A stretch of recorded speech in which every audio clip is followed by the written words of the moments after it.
You ask Tiger to solve. This deals with linear equations with one unknown. The final result is x equals 120. Let's solve it step by step. Group all x terms on the left side of the equation.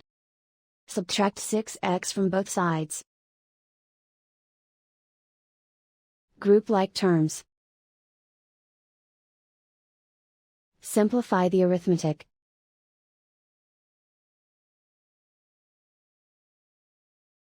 Group all constants on the right side of the equation.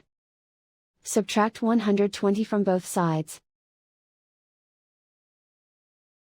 Simplify the arithmetic.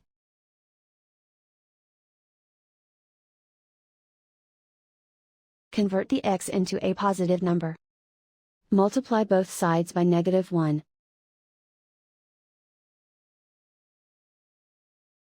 Remove the ones.